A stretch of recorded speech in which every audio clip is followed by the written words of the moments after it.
예, 오늘은 마가복음 1장 16절부터 마가복음 1장 16절서부터 우선 20절까지 마가복음 1장 16절서부터 20절까지는 예수님께서 처음으로 4명의 제자들을 부르는 사건이 기록되어 있습니다. 물론 이전에 이 제자들은 다른 복음서를 통해서 보면 예수님을 만난 적이 있었죠. 그러나 그때는 예수님이 이들을 제자로 부르신 상황은 아니었고요. 때가 돼서 예수님께서 이제 이들을 제자로 부르시는 장면이 바로 16절에서 20절입니다. 자, 그런데 이 4명은 다 어부입니다. 어부. 그래서 우리가 일반적으로 기대하는 것처럼 뭐 위대한 스승이 부르는 어떤 제자로서의 자격 요건이라든가 이런 것이 있는 것이 아니고 하나님께서 택하신 자를 부르셔서 그들을 제자로 이제 키워나가시는 거겠죠. 자, 16절 이제 그분께서 갈릴리 바닷가를 거니시다가, 성경에 보면 갈릴리는 호수라고도 하고 바닷가라도 하고 뭐 게네사렛이라고도 하고 이름이 여러 개가 붙어 있습니다. 그래서 보실 때 좀 조심하시고요. 일단 우리가 잘 아는 갈릴리라는 이름도 유명한 이름이죠. 그래서 예수 그리스도께서 그 고향이 갈릴리 지방이죠. 거기에 나사렛이라고 하는 도시가 있는데, 그래서 갈릴리는 성경에 보면은 예수 그리스도께서 거의 아주 이 기적들을 많이, 절반 정도 아주 많이 기적을 일으킨 지역으로 나와 있고, 또 거기에 가버나움이라고 하는 도시는 예수 그리스도의 그 사역의 또 기지, 그죠? 사역의 본부처럼 알려진 그런 곳이겠죠. 자, 이제 그분께서 갈릴리 바닷가를 거니시다가, 이번에는 의도가 있으셨죠. 시몬과 그의 형제 안드레가, 시몬은 나중에 베드로라고 이름을 예수님께서 바꿔주셨죠. 바다에 그물 던지는 것을 보시니 그들은 어부더라. 예수님께서 그들에게 이르시되 너희는 나를 따라오라. 내가 너희를 사람들을 낚는 어부가 되게 하리라 하시니, 즉시 그들이 자기들의 그물들을 버려두고 그분을 따르니라. 그분께서 거기서 조금 더 가시다가 세베대의 아들 야고보와 그의 형제 요한을 보셨는데 그들도 배에서 자기들의 그물들을 고치고 있더라. 즉시 그분께서 그들을 부르시니 그들이 자기들의 아버지 세베대를 품꾼들과 함께 배에 남겨두고 그분을 따라가니라. 자, 제자 4명이 다 어부라고 하는 사실을 말씀을 드렸는데요. 성경에 보면 하나님께서 사람들을 물고기 같이 하시겠다라고 하는 표현이 나오는 걸 보면 의미가 있죠. 사람들을 하나님께서 물고기로 간주하시기 때문에 사람들을 낚는 어부로 그렇게 이들을 부르셨구나. 구약성경 하박국 1장으로 가보시면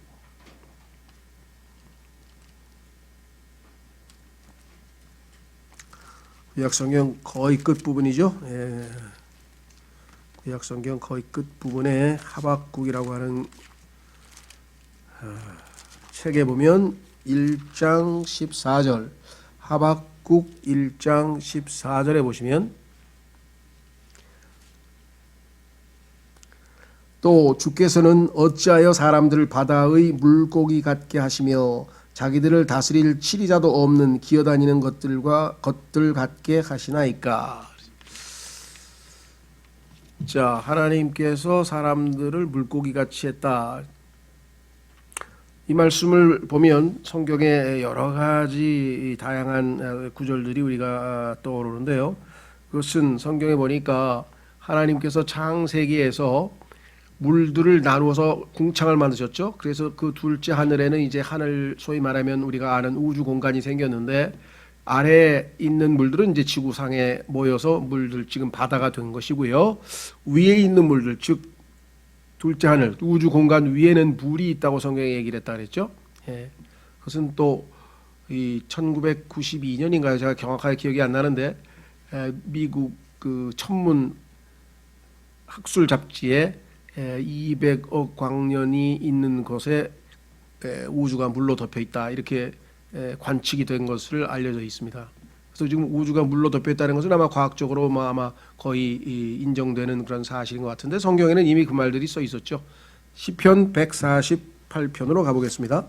시편 148편에 보면 하늘들 위에 있는 물들이란 표현이 나와요. 시편 148편.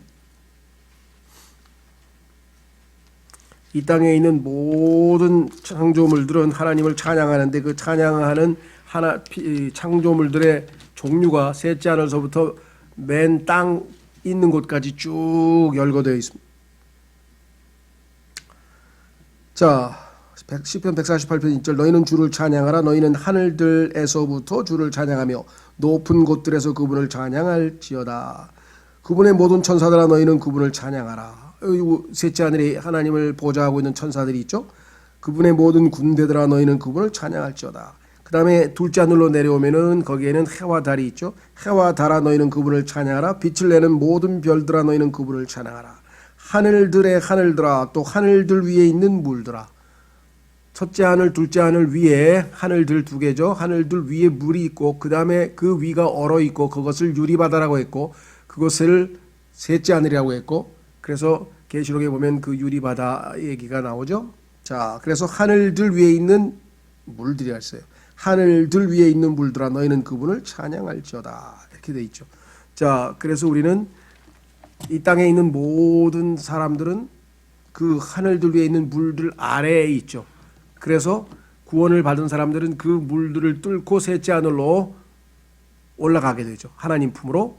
그래서 우리는 마치 물속에 있는 물고기를 우리가 낚시질을 해서 잡아당기면 물속에 있던 물고기가 바깥으로 나오는 것처럼 우리가 셋째 하늘로 올라가는 장면을 그렇게 물고기가 낚시에게 낚이는 것과 비교해 볼 때 성경에서 하나님께서 그냥 이 아무런 의미 없이 물고기로 인간들을 여기신다, 간주하신다 이렇지는 않다는 것이죠. 그렇죠? 이런 것을 보면 성경에 보면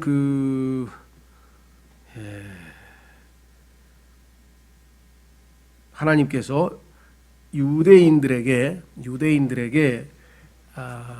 어부들을 보내겠다 그런 표현이 나와요. 유대인들에게 한번 확인해 보겠습니다. 예레미야 6장 예레미야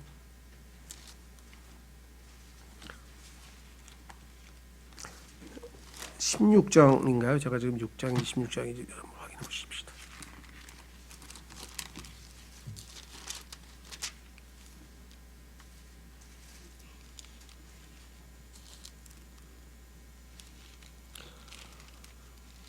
예레미야 16장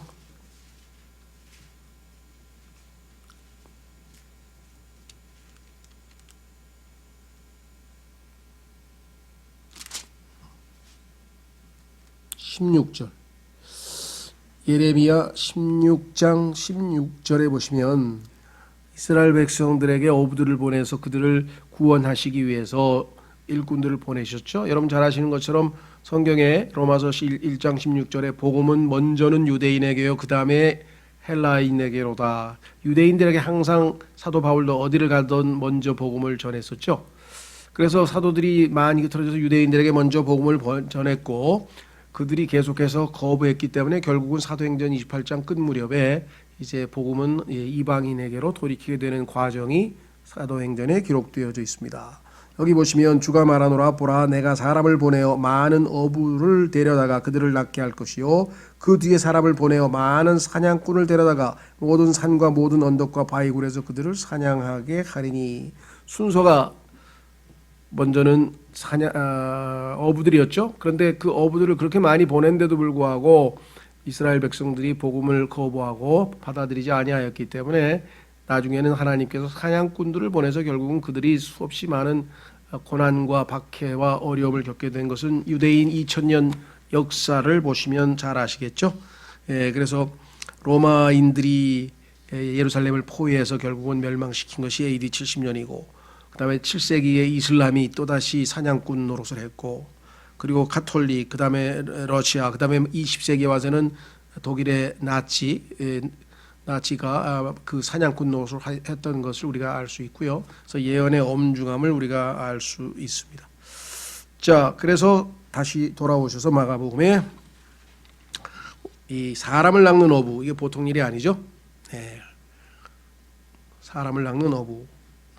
자, 그 다음에 18절에 즉시. 이 즉시라고 하는 말은 마가복음에서 가장 많이 나오는 단어 중에 하나라 그랬죠. 즉시, 그 다음에 곧바로. 즉시 곧바로. 이것은 종에게 아주 적절한 용어다. 종은 명령을 받는 즉시 움직이고 부르심을 받은 즉시 움직이고 이렇게 하죠. 그들이 자기들의 그물을 버려두고 그분을 따르니라. 그분께서 거기서 조금 더 가시다가 세베대의 아들 야고보와 그 형제 요한을 보셨는데 그들도 배에서 그들의 그물들을 고치고 있더라. 자, 대조적이죠. 16절에는 그물을 던지는 겁니다. 그물을 던져서 물고기를 잡으려고 하는 작업을 보고 계셨고, 그 다음에 19절에는 그물들, 찢어진 그물들을 고치고 있는 장면을 보셨는데 왜 이것을 대조시켜서 의도적으로 기록을 해 놓으셨을까? 이것은 여러분 아시다시피 이 사도 베드로의 사역은 오순절날 엄청나게 많은 사람들이 성경 보면 3,000명이 예수 그리스도를 받아들여서 정말 이 그물을 던져서 많은 물고기를 포획하는 그런 역할을, 그런 사역을 했고요. 그 후 얼마 있다가 이제 소위 말하면 그 잡혔던 물고기들이 찢어진 그물 바깥으로 다 이렇게 새 나가는, 그래서 그 그물을 고치고 깁는, 다시 깁는 그런 사역이 필요해서 하나님께서는 그 다음에 나와 있는 두 사람은 바로 그 역할을 하도록 만들었다. 이것은 하나님께서 에베소서에서 주님의 몸된 교회에 은사들을, 선물들을 주셨는데도 마찬가지죠. 복음 전도자가 먼저죠. 그렇죠? 복음 전도자들이 복음을 전해서 사람들을 모아놔서 교회를 세우고 하나님께서 기대하시는 사역이 진행되지만 중간에 이 새어나가는, 빠져나가는 사람들이 너무 많죠. 그래서 그것들을 수리하는, 교회를 잘 수리해서 다시 보완하고 세우는 그러한 역할을 하는 목사 겸 교사의 선물을 주님의 몸된 교회를 주셔서, 그래서 복음 전도자가 먼저고 그 다음에 목사 겸 교사가 그 다음에 나오는 이유는 바로 여기에 나와 있는 이 두 종류의 사역에 대한 예표로 우리가 설명해 볼 수가 있겠습니다. 그렇죠? 예. 자, 그 다음에 21절. 그들이 가버나움에 들어가니라. 아까 말씀드렸던 이 갈릴리에 있는 그 예수 그리스도의 복음 사역의 전초 기지처럼 알려진 곳이고요. 나중에 이 가버나움은 많은 기적을 베풀었던 곳이죠. 그래서 예수님께서 이 가버나움에서 나중에 이 뭐라 그럴까요? 거기서 베푼 기적만큼 베풀었다면 이 소돔도 회개했을 것이다 하면서 그들의 믿음 없음을 질책할 때에도 그러한 표현을 예수님께서 다른 복음서에서 사용하고 계신 것을 아마 여러분들 읽어보셨을 것입니다. 그렇죠? 자, 그래서 이 가버나움이라고 하는 단어는, 나움이라고 하는 단어가 여기에서 우리에게 보여주듯이 대언자 나훔이라는 거예요. 나훔이라고 하는 대언자의 도시, 그렇죠? City of Nahum이라는 것인데 갈릴리 지역에 있는 도시입니다. 즉시 안식일에 그분께서 회당에 들어가 가르치시니, 예수님께서 회당에 들어가서 가르치시는 이것을 누가복음 4장에서는 관례라 그러죠. 관례. 예수님께서는 관례대로 늘 안식일에는 회당에 가서 유대인들과 함께 하나님께 예배하는 것을 생활화하셨다. 우리가 가끔 주일 성수에 대해서 때로는 좀 부정적으로 생각하는 게 있는 것 같아요. 왜냐하면 주일 성수를 안 하면 안 된다라고 해서 마치 일종의 율법처럼 또 의무처럼 하도 그걸 강조하다 보니까 어떤 부정적인 생각을 가질 수도 있지만, 주일 성수라고 하는 것이 의무감에서 하는 게 아니라 예수 그리스도처럼 관례대로, 그날은 당연히 주의 자녀들이, 유대인들은 토요일날 안식일날 모이는 것이 관례였고, 그 다음에 그리스도인들은 예수 그리스도께서 부활하신 첫째 날, 그러죠, 우리가 주일이라 그러죠. 그래서 그걸 주의 날이라고 하는데 주일에 모이는 것이 관례였기 때문에 당연히 주일날 교회에 오는 것을 주일 성수라고 하는 이름을 붙일 필요가 없이 그건 좋은 의미에서의 관례고 전통이죠. 성경에서도 보면은 나쁜 전통이 있고 좋은 전통이 있고요. 그래서 습관도 그냥 매너리즘에 빠져서 뭐 그냥 형식적으로 하는 것과, 주일이니까 뭐 교회 가야지 뭐 이런 의미가 아니라, 주일이니까 당연히 하나님께 경배하러 가는 그러한 좋은 의미에서의 관례로 예수님은 삼으셨다. 그래서 그렇게 부정적으로 볼 필요가 없다는 것을 우리가 알 수 있고요. 자, 그 다음에 회당이라고 하는 것은 여러분도 아시다시피 성전이 지금 없기 때문에 이 소위 말하면 유대인들은 어디입니까?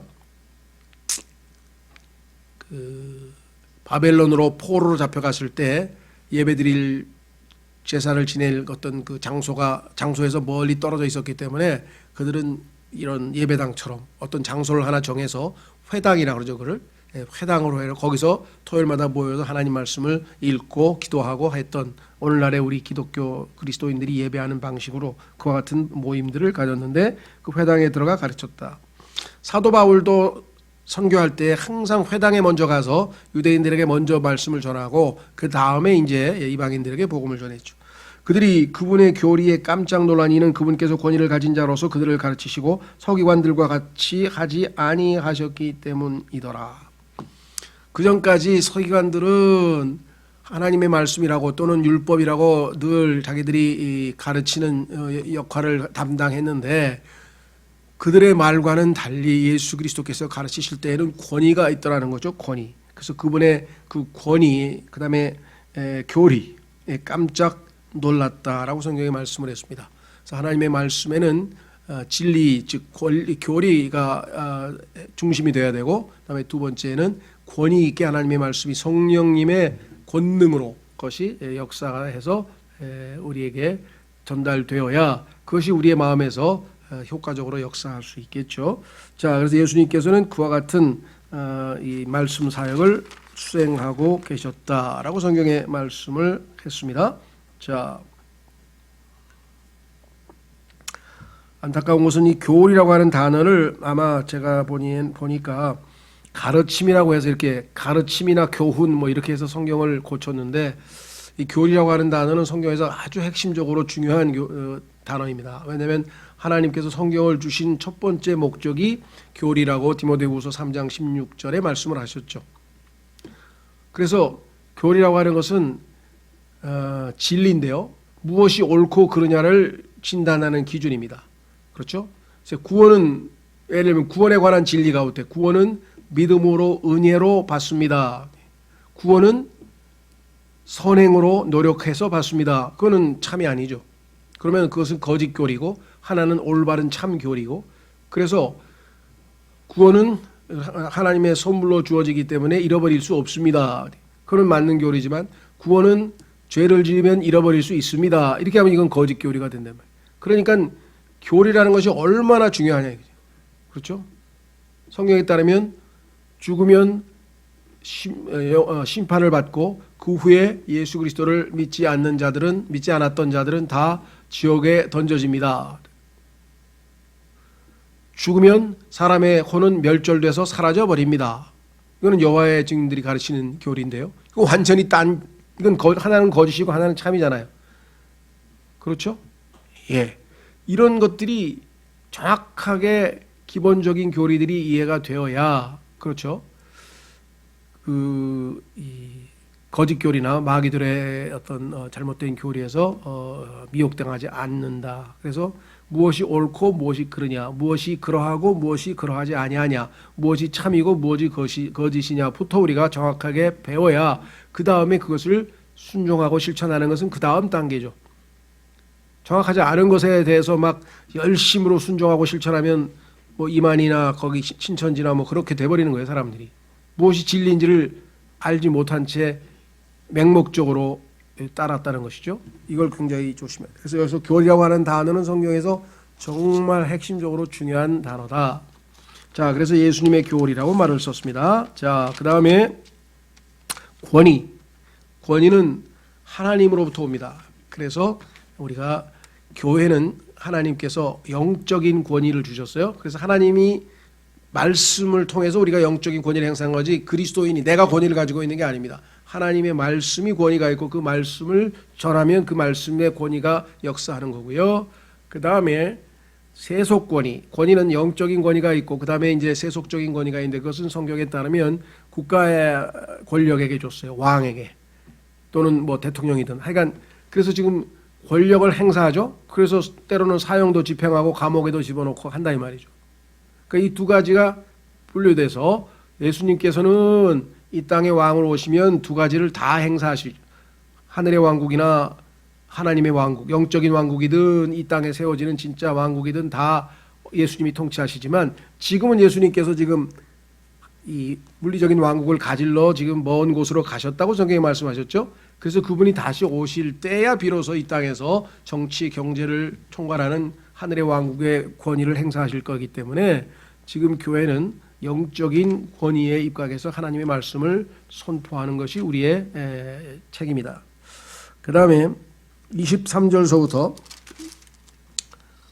28절까지 예수님께서 이제 첫 번째 기적을 베푸시는 장면이 나오네요. 마가복음에서. 자, 그래서 계속해서 이 5번에 걸쳐서 지금 이제 예수님께서 하나님의 사역을 수행하시는데 회당에서 일어난 사건이네요.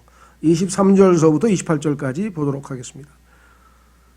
그들의 회당에 부정한 영이 들린 사람이 있었는데 그가 소리를 지르며 이르되 나사렛 예수님이여 우리를 홀로 두소서. 우리가 당신과 무슨 상관이 있나이까? 우리를 멸하러 오셨나이까? 나는 당신이 누구신 줄 아노니 하나님의 거룩하신 이시니이다 하매 예수님께서 그를 꾸짖어 이르시되 잠잠하고 그에게서 나오라 하시니 그 부정한 영이 그 사람을 쥐어뜯고 큰 소리를 지르며 그에게서 나오므로 그들이 다 놀라며 자기들끼리 물어 이르되 이것이 무슨 일이냐? 이것이 무슨 새로운 교리냐? 그가 권위를 가지고 심지어 부정한 영들에게 명령하니 그들이 그에게 순종하는도다 하더라.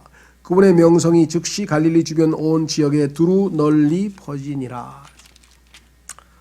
자, 여기 보니까 첫 번째 23절에 부정한 영이라 할 때 부정한 영. 성경에 보니까요. 영적인 세계에는 의외로 성경에 그래도 상당한 이야기가 나오는데 우리가 잘 아는 것처럼 마귀 했을 때 그 굵은 글자로 영어로는 devil 하면은 대문자로 D로 되죠. 그것은 마귀는 사탄 그다음에 뭐 용 해가지고 옛뱀 해서 이름이 상당히 많죠. 그래서 이 악의 화신이라고 하는 이 마귀가 있고요. 그 밑에는 소문자로 devils 마귀들이 있습니다. 그런데 그 마귀들을 전부 다 소위 말하면 일반 성서들에서 귀신들이라고 번역을 했어요. 그래서 귀신이 누구인가 그랬더니 사람의 혼백이 떠돌아다니는 것으로 생각합니다. 사람의 혼은 죽으면 하늘로 가든지 지옥으로 가든지 즉시로 바로 가지 이 땅에 떠돌아다니는 혼백은 없습니다. 성경 그 어디에도 사람의 혼백이 떠돌아다니지 않아요. 죽으면 하늘나라로 가든지 지옥으로 가든지 둘 중에 하나로 바로 즉시로 갑니다. 그래서 이 귀신이라고 하는 번역 자체가 지금 완전히 성경에서 벗어나 있단 말이에요. 그리고 혼백이 떠돌아다니지 않습니다. 자, 그래서 우리는 이 부정한 영, 더럽다는 얘기죠. 깨끗이 못하다, 부정, 깨끗이 못하다 한문으로. 그래서 더러운 영. 그 다음에 이 마귀들, 그렇죠?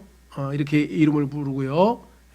그다음에 뭐 거짓된 영이라고도 부르고, 하여간 어떻게 부르든지 간에 영적인 존재들이 있다는 사실을 우리가 잘 알고 있죠. 자, 그래서 이 부정한 영이 들린 사람이 있었는데 그 영이 그 안에서 이 사람을 완전히 장악해서 완전히 노예로 삼은 거죠. 자, 그래서 이 부정한 영이 들린 사람이 있는데 그가 소리를 지르며, 자, 그러니까 그 부정한 영이 그 안에서 이 사람을 통해서 이렇게 소리를 지르는 거겠죠. 예수님을 알아봤어요. 이 영이 들린 사람, 다시 말해서 마귀에게 사로잡힌 이 사람 자체는 지금 예수님을 모르는데 그 안에 들어가 있는 영은 예수님이 누구인지를 알고 있는 것이에요. 그래서 뭐라고 얘기했는가 하니 나사렛 예수님이여 우리를 홀로 두소서. 우리가 당신과 무슨 상관이 있나이까? 당신은 거룩하신 분이고 우리하고는 아무 상관이 없으신데 왜 여기까지 오셨냐 이거죠. 그러니까 지금 예수 그리스도께서 회당에 나타났는데 그 회당에 마귀 들린 사람이 있다. 여러분 어떻게 생각하세요? 일반적으로 우리가 이 마귀들이 어디서 역사하는가 이렇게 사람들에게 물어보면 무슨 그 타락한 장소, 뭐 술집이라든가 무슨 뭐 클럽이라든가 아니면 무슨 뭐 그런 이 세상적이고 타락한 장소에서 마귀들이 있는 것으로 착각하는데 전혀 그런 데 갈 필요가 없어요. 그거는 자신들이 이미 세상적이기 때문에 알아서 노는 것이고요. 마귀들은 항상 종교적인 행사에 가 있습니다. 종교 행사. 그래서 성경에 보니까 큰 바벨론 음녀가 이 마귀들의 처소의 모든 집합제라고 성경에 나와 있어요. 한번 확인해 보겠습니다. 계시록, 요한계시록 18장, 요한계시록 18장에 가면요, 모든 더럽고 악한 영들, 성경에 보니까 더러운 영, 악한 영, 아까도 얘기했죠. 그 다음에 마귀들 이렇게 다양한 이름으로 불리우는데요. 이것들은 나중에 그들이 모여 있는 장소가 어디냐? 그러면 큰 음녀 바벨론이 있는 종교적인 장소에 가 있어요. 계시록 18장 2절. 그가 우렁찬 음성으로 힘차게 외쳐 이르되 저 큰 바빌론이 무너졌도다. 그녀가 마귀들의 초소가 되고, 마귀들의 초소, 모든 더러운 영의 요새가 되며 모든 부정하고 가증한 새들의 집이 되었도다. 그렇죠? 그래서 우리는 오히려 진리가 아닌 거짓, 예를 들면 아까 이 신천지라든가 뭐 안상홍이라든가 무슨 이런 집단 속에 가면은 그게 다 소위 말하면 그런 종교적인 하나님을 잘못 숨기고 있는 그런 곳에서 마귀가 강력하게 역사하고 있다라는 것을 우리가 알 수 있죠. 자, 다시 돌아오시면 24절에 이르되 나사렛 예수님이 우리를 홀로 두소서. 분명히 지금 23절에는 어떤 한 사람이었거든요. 근데 왜 우리라 그랬을까요? 이거 이제 성경에 보면은 마귀들이, 예를 들면 마귀가 대문자로 하나인데 거기에는 많은 마귀들이 수화를 거느리고 있는 것처럼 때로는 하나님이 단수로도 쓰이고 복수로도 쓰이죠. 삼위일체 하나님일 때는 또 복수로 쓰이잖아요. 그런 것처럼 이 마귀들도 단수로 쓰였다가 복수로 쓰였다가 하는 것은 바로 그와 같은 이유 때문에 그렇습니다. 자, 이런 경우 아마 기억나시는지 모르겠어요. 예수님께서 마귀 들린 자에게 내 이름이 뭐냐 그랬더니 내 이름은 군대라고. 내 이름, my name. 내 이름은 군대입니다. 그래서 왜 군대냐? 우리가 많기 때문입니다 하면서 금방 우리란 말을 써요. we. 그러니까 얼핏 보면 왜 금방 나라 그랬는데 하나라 그랬는데 왜 또 여럿이 됐을까? 이것을 어떤 그 마귀들 천사들의 이 조직 구조나 이런 것들에 대해서 인식이 없을 때는 혼동이 생기는 거죠. 하나인데 왜 갑자기 여럿이 생겼을까? 그래서 내 이름은 군대입니다. 왜? 우리가 많기 때문입니다. 이렇게 표현하는 모습들을 보면은 이런 표현들이 이해가 되죠. 자, 밑으로 돌아가서 다시 돌아가셔서 야고보서에 보면 마귀도 한 분 하나님이 계신 것을 알고 있다 그랬죠. 거룩한 하나님의 거룩하신 이이다. 그럼 마귀가 예수님을 믿는 거네? 그게 아니고 이걸 조심하십시오. 예수 그리스도가 어떤 분이신 것을 아는 것과 그분을 나의 구원자로 받아들인 것과는 또 별개의 문제죠. 많은 사람들이 예수님에 대해서 알지만 그분을 자기의 개인적인 구원자로 영접을 해서 예수님을 자신의 구원자로 삼는 것은 아니라는 것이죠. 자, 다시 돌아오셔서 25절 예수님께서 그를 꾸짖어 이르시되 잠잠하고 그에게서 나오라 하시니. 여러분 생각 어떠세요? 분명히 지금 예수님께 영광을 돌리고 있는 거 아니냐 이거예요. 사람들에게 예수님이 하나님의 거룩하신 분이시다. 이것을 주변에 있는 유대인들은 전혀 모르고 있는데 마귀가 예수님이 누구인지 소개를 했으니 훌륭한 일을 하고 있는 거 아니냐라고 생각할지 모르지만 성경에 보면 예수님께서는 악한 자들이 또는 마귀들이 하나님께 영광 돌리는 것을 용납을 하지 않습니다.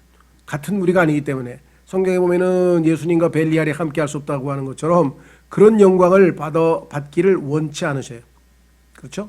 사도 바울도 마찬가지예요. 점치는 영을 지닌 어떤 소녀가 사도 바울을 보고 이 사람은 지극히 높으신 하나님의 종이라 그러면서 막 사도 바울을 높이니까 결국은 기도해서 나와라 해가지고 쫓아내버리잖아요. 그렇죠? 하나님은 하나님의 자녀들의 순종을 통해서 영광을 받으시는 거지 그런 악한 자들이 하나님이 어떠하신 분임을 알아봤다고 해서 그것을 용납하지 않고 계신 것을 우리가 여기서 확인할 수가 있습니다. 그렇죠. 우리 주변에도 보면은 이단 성파에 속한 사람들도 뭐 신천지 아까 얘기했던 그런 사람들도 뭐 하나님이 어쩌고 막 예수님이 어쩌고 막 근데 그런 식으로는 하나님께서 절대로 그들에게서 영광을 받으실 수가 없다라는 것을 우리가 기억을 하셔야 되겠습니다. 자, 그 다음에 그 부정한 영이 그 사람을 쥐어뜯고 큰 소리를 지르며 그에게서 나오므로 마귀들의 특징 중에 마귀 들린 사람들의 특징 중에 하나는요, 소위 말하면 이 자기 학대, 자기를 학대하는 것 있죠. 이런 경우가 중세도 보면요, 마치 자기가 예수 그리스도의 길을 따른다고 해가지고 예수님처럼 고행을 한다 그래가지고 막 채찍으로 자기를 때린다든가 뭐 장미 가시로 자신을 막 학대한다든가 이런 것도 여러분들 보셨죠?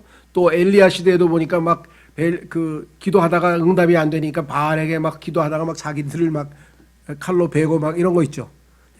자기 학대 이것이 마귀들의 아주 전형적인 특징 중에 하나인 것을 성경 곳곳에서 우리가 확인해 볼 수가 있다. 그렇습니다. 자, 그 다음에 27절 그들이 다 놀라며 자기들끼리 물어 이르되 이것이 무슨 일이냐? 어떻게 이런 일이 있을 수 있느냐? 이것이 무슨 새로운 교리냐? 그가 권위를 가지고 심지어 부정한 영들에게 명령하니 그들이 그에게 순종하는도다 하더라. 그때까지 이와 같은 현상을 본 적이 없기 때문에 너무나 놀라고 예수 그리스도께서 명하시니 그렇죠? 나오라 그러니까 나오는 것을 보고서는 이들에게 이와 같은 엄청난 반응이 나왔다. 자, 예수님께서는 여기 보면은 꾸짖어서 이르시되 잠잠하고 그에게서 나오라. 권위 있는 말씀의 능력으로 이 마귀를 제압하시는 것이지 우리가 일반적으로 무슨 은사 집회라든가 이런 데 가면 막 찬송을 부르다가 뭐 북을 치다가 아니면 막 소리를 지르고 기도를 하고 막 온갖 그런 정말 이 쓸데없는 그런 난동 비슷한 짓을 하면서 뭐 마귀를 쫓아내고 그런 것 없습니다. 예수님은 권위 있게 말씀 한마디로 바로 마귀를 쫓아내는 것이고요. 소위 말하면 축사한다는 집회에서 일어나는 현상은 전혀 예수님에 의해서 권위 있게 마귀를 축출시키는 진정한 축사하고는 거리가 멀다라는 사실을 우리가 좀 기억하셔야 되겠습니다. 자, 그 다음에 말씀드린 것처럼 정말 이 어마어마한 이 권위 앞에 여기 보니까 다 놀랐다. 그래서 27절에 보니까 amazed라고 하는 것은 그냥 가볍게 놀라는 게 아니라 그냥 뭐 우리 Amazing Grace라고 하는 찬송이 있잖아요, 그죠? 그것처럼 이 Amazed라는 자체는 약간 막 정말 제대로 놀란 거죠. 뭐 조금 표현을 그렇게 쓰면 놀라 자빠진다 이런 표현을 쓸 정도의 그와 같은 엄청난 놀라움이 있었던 것을 보게 됩니다. 그러니까 그때부터 예수님의 명성이 야 이런 사람이 나타났다. 말씀 한마디로 마귀들을 완전히 제압했다. 그게 소문이 즉시로 퍼져나가겠죠. 그래서 여기 나오니까 28절 그분의 명성이 즉시 갈릴리 주변 온 지역에 두루 널리 퍼지니라 이렇게 했습니다. 자, 실제로 성경에 보면 예수님께서 이 마귀들을 제압할 수 있는 권능을 제자들에게 전수해 주신 장면이 나옵니다. 한번 확인해 보겠습니다. 누가복음 9장 1절. 누가복음 9장 1절.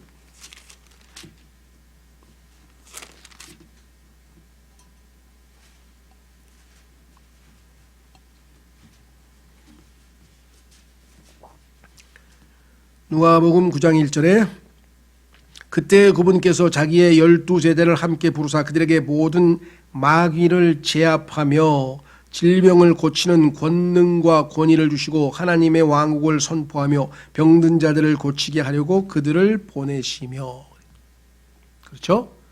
예. 그리고 고린도후서 12장 12절에는 이와 같은 것을 사도들의 표적이라 사도들에게 주셨어요. 그렇죠? 여기 예수님의 12제자들도 사도들이죠. 그래서 사도들인지 아닌지를 입증할 수 있는 것은 이런 표적이 있는지 없는지를 보면 안다라고 성경에 써 있죠. 자, 마가복음 16장 17절. 마가복음 마지막 끝부분에 가면은 마가복음 16장 17절.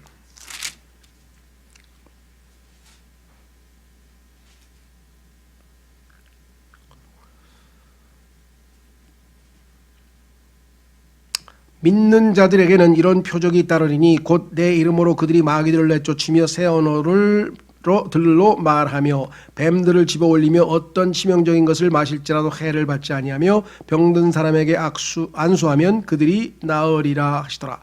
자, 여기서 많은 사람들이 오해하는 거예요. 여기서 지금 17절에 보니까 믿는 사람이라고 이렇게 얘기를 하니까 예수님 믿는 모든 사람을 다 얘기한다 이렇게 착각했는데, 실제적으로는 그 문맥을 보면 예수 그리스도의 11 제자입니다. 14절에 보면 그 뒤에 11 제자가 11명의 제자들에게 말씀하시면서 너희가 믿기만 하면 이런 일을 이룰 수 있다. 그래서 고린도후서에서는 그 표적은 사도들의 표적, 사도들에게 주신 표적이지 모든 믿는 사람들에게 다 그런 표적이 나타난다. 그럼 여러분과 제가 아무에게 손만 얹으면 다 낫습니까? 예, 그건 아니죠. 그걸 오해하시면 안 되겠고요. 자, 그 다음에 표적. 이 표적들은 예수 그리스도께서 보내셨다고 하는 것을 입증하기 위해서 하나님께서 사용하신 것인데, 기적과 표적은 하나님께서 십자가에서 돌아가시고 난 이후에, 성경이 기록된 이후에는 이러한 표적으로 주어진 은사는 더 이상 이 땅에서 있을 필요가 없습니다. 그렇죠? 자, 성경에 보니까 마귀가 이미 심판을 받았다. 그래서 십자가에서 마귀가 지금 심판을 받았다 그랬죠? 성경에 보니까. 예. 그래서 아직 집행은 안 됐어요. 마귀가 심판은 받아서 소위 말하면 언도는 끝났는데 아직 그것이, 예를 들어 어떤 사람이 사형 언도를 받았습니다. 지금 감옥에 있습니다. 근데 아직 집행은 안 됐어요. 조금 있으면 집행될 거예요. 그런데 그 집행 날짜가 언제냐면 예수 그리스도께서 재림하신 때란 말이죠. 성경에 보니까 그의 머리를 부수실 것이라고 이 미래 시제로 되어 있죠. 자, 그렇다면 이 땅에서 교회 시대에 예수님께서 오실 때까지는 마귀가 지금 여전히 예전처럼 그렇게 활동하고 돌아다니느냐? 그건 아니에요.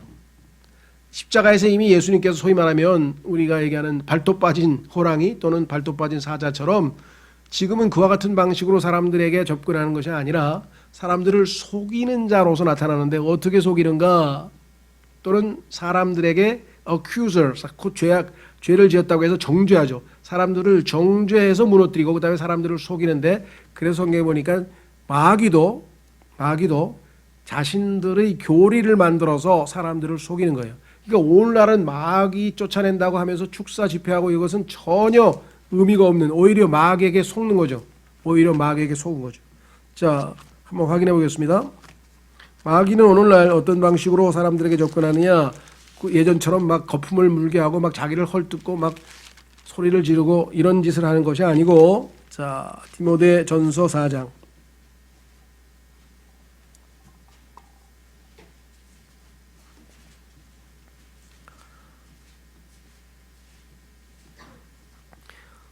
오늘날 교회 시대에 예수 그리스도께서 십자가에서 마귀를 이미 심판하셨기 때문에 마귀들의 방식은 예수님께서 다시 오실 때까지 사람들을 속이는데, 무엇으로 속이는가? 마귀들의 교리를 가지고. 자, 디모데전서 4장 1절에 이제 성령께서 분명히 말씀하시기를 마지막 때에 어떤 사람들이 믿음에서 떠나 유혹하는 영들과 마귀들의 교리들의 주의를 기울이리라 하시는데, 마귀들의 교리들이 있어요. 그 교리들은 하나님의 참 교리가 아니면 다 마귀들의 교리죠, 당연히. 그러나 그 중에서도 지금 디모데전서에 기록한 것은 특별히 이 시대에 많이 유행하던 거예요. 그것은 뭐냐? 2절, 이들은 위선으로 거짓말을 하며 자기 양심을 뜨거운 인도로 지진 자들이라. 이들이 혼인을 금하고. 그래서 그 유명한 로마 가톨릭 사제들이, 소위 말하면 성직자들이 결혼을 안 하잖아요. 그렇죠? 자, 혼인을 금하고 음식물을 삼가라. 예수님께서 십자가에서 죽으신 것은 성경에 따르면 수요일이죠. 그런데 금요일로 계산을 해가지고 72시간이 안 되죠. 금요일로 계산하면. 금요일로 잘못 알아가지고 성금요일이라고 하는 것을 만들어서 금요일날 예수님이 돌아가셨는데 어떻게 우리가 고기를 먹느냐. 그래서 그날은 고기를 먹지 말자. 뭐 이런 율법 조항을 또 만들었고요. 뭐 그 이외에 안식교에서 이거 구약 시대에 먹지 말라고 하는 것을 맘먹고 그것을 율법처럼 지키는 것도 뭐 당연히 잘못된 것이고. 자, 그래서 뭐라고 했느냐? 음식물은 하나님께서 창조하사 진리를 믿고 아는 자들이 감사함으로 받게 하셨느니라. 하나님의 모든 창조물은 선하고 감사함으로 받으면 거부할 것이 하나도 없나니 그것은 하나님의 말씀과 기도로 거룩히 구별되었느니라. 그래서 베드로가 보자기에 쌓여 있는 그 더러운 레위기에서 얘기하는 부정한 짐승들을 안 먹으려고 했더니 하나님께서, 예수님께서 하늘에서 음성이 들려오면서 잡아먹어라 그랬죠. 그러니까 지금 현재 마귀들의 교리는 이 당시에는 이와 같은 것들이었지만, 요한일서로 가면 예수 그리스도께서 육체를 입고 이 땅에 오신 것을 부정하는, 인정하지 않는 자들은 그것도 역시 마귀들의 교리고, 그렇죠. 삼위일체를 거부하는 것도 마귀들의 교리고, 성경에 보면 마귀들의 교리들이 어마어마하게 많습니다. 그래서 오늘날은 우리가 이 마귀들은 어떤 방식으로 오늘날 사람들을 속이고 역사하는지 잘 알아야지, 마귀 들린 사람들에게 나가라 하고 소리 지르고 예수 이름으로 명하노니 나와라 막 소리 지르고 이런 것들하고는 거리가 멀다는 것. 자, 그래서 오늘은 우리가 첫 번째 예수 그리스도께서 회당에서 하신 첫 번째 기적에 대해서 살펴보았고, 다음 두 번째 베드로의 장모를 고치는 내용 다음 주에 이어가도록 하겠습니다. 시간 우리 다 같이 예수 그리스도의 교리와 예수 그리스도의 권위 있는 가르침을 통해서 우리도 참 진리를 배워나가고 주님의 말씀의 영적인 권능으로 주님의 역사가 우리를 통해서 일어나서 하나님께 영광을 돌리는 삶을 살 수 있도록 해 주십시오. 다 같이 기도하겠습니다.